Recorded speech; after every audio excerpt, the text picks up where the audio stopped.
வணக்கம். இன்னைக்கு அல்லூர் நன்முல்லையார் பத்தி பார்க்கலாம். இவர் சங்ககால பெண்பால் புலவர்கள்ல ஒருவர். இவர் பாடிய 11 பாடல் சங்க தொகை நூல்கள்ல இருக்கு. இவர் பாடிய பாடல் தெரிஞ்சுக்கிறதுக்கு முன்னாடி இவருடைய வாழ்க்கை குறிப்பு, இலக்கிய வாழ்க்கை, அந்த பாடல்கள் வழியா அறிய வரும் செய்திகள், இவர் எந்தெந்த நூல்களில் பாடினாங்க அப்படின்னு சொல்லி நம்ம பார்க்கலாம். நன்முல்லையார் அல்லூர் அப்படின்ற ஊரில் பிறந்தார். பாண்டிய நாடான அல்லூர் நீர் வளமும் நில வளமும் மிக்க ஊர் அப்படின்றது இவருடைய பாடல் வழியாக அறியலாம்.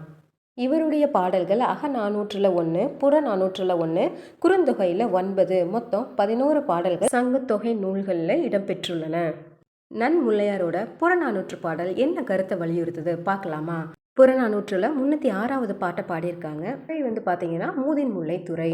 நாள்தோறும் விருந்தினர் என் இல்லத்திற்கு வர வேண்டும். என் கணவனும் அவன் தலைவனாகிய வேந்தனும் பிற நாடுகளை வென்று பொருள் பெற உதவும் பெரும் பகையை அடக்குவானாக என அறிவை ஒருவள் நடுக்கல்லை வழிபடுவதாக பாடல் அமைஞ்சிருக்கு.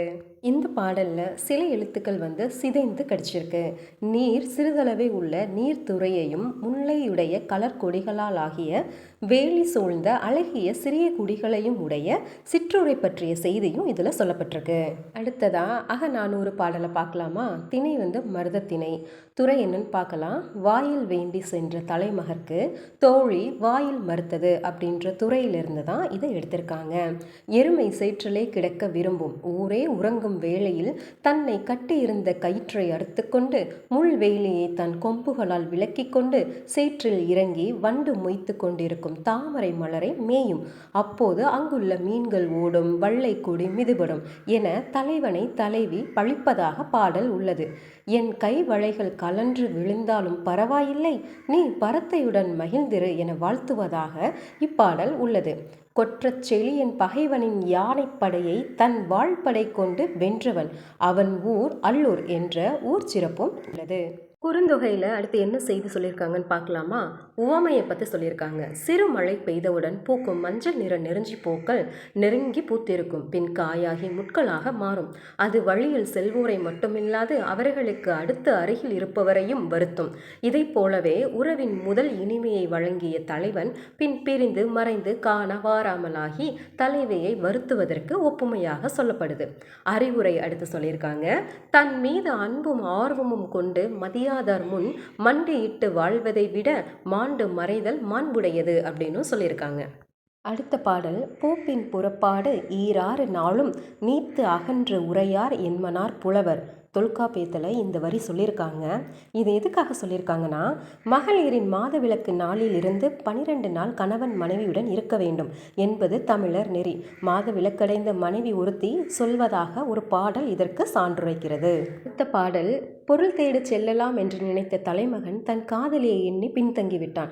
காலை பகல் மாலை யாமம் விடியல் என்று எந்த நேரத்திலும் காமம் பொய்யாக்கி விடுகிறது. அதை மெய்யாக்க மடலேறலாம் என்றால் ஊர் மக்கள் பற்றி நினைவு வருகிறது. ஊர் மக்கள் என்னை தூற்றினால் எனக்கு பழி, ஊர் மக்கள் என்னை வாழ்த்தினால் என் காதலியின் பெற்றோருக்கு பழி. எனவே மடலேறுதலும் தக்கதன்று, என்ன செய்வேன் என்று தலைவன் கலங்குவதாக இந்த பாடல் அமைஞ்சிருக்கு. அடுத்த பாடல்ல பொருள் தேட காட்டு வழியில் சென்றவர் அங்கு பழுத்திருக்கும் வேப்பம்பழத்தை பார்க்கும் போது வேனில் காலம் வந்துவிட்டதே என்று எண்ண மாட்டாரோ என்று தலைமகள் தோழியுடன் கூறுவதாக பாடல் அமைந்துள்ளது. அர்ச்சிரம் என்னும் பனிப்பருவத்தில் உலை என்னும் இனத்து மான் உளுந்தின் முதிர்ந்த காய்களை மேயும்.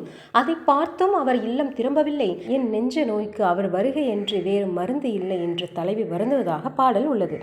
தலைவி தலைவனை அன்னையும் அத்தனும், அதாவது தந்தையும் தாயும் அவன்தான் என்கிறாள். தோழி தலைவனை பழித்து கூறி தலைவியோடு விளையாடுகிறாள். தோழி பழித்தது நகை விளையாட்டு என்று சொல்லி தலைவி மகிழ்கிறாள். தோழி தலைவனை பழித்ததை தலைவி கடிக்கிறாள். கோழி குக்கூ என்றது. உடனே என் மனம் துட்கு என்றது. காரணம், நாளை வாள் போல் அறுத்து கொண்டு விடியும் வைகரை வந்துவிட்டதே, அவர் வருவாரோ மாட்டாரோ என்று என் மனம் ஏங்குகிறது என்று தலைவி ஏங்குவதாக பாடல் உள்ளது. தலைவன் வந்தால் தலைவியை அவனுடன் சேர்த்து வைப்பதாக தோழி ஒப்புக்கொண்டாள். தலைவி மறுத்து சொல்வதாக பாடல் உள்ளது. நம் நெஞ்சு நம்மை பிரிந்து விட்டது, நாம் இல்லத்துக்கு போய்விட்டது. நமக்கும் நம் நெஞ்சுக்கும் இடையே நீண்ட இடைவெளி உள்ளது. நாம் இங்கே இடி போல புலி உருமும் மலையில் இருக்கிறோம்.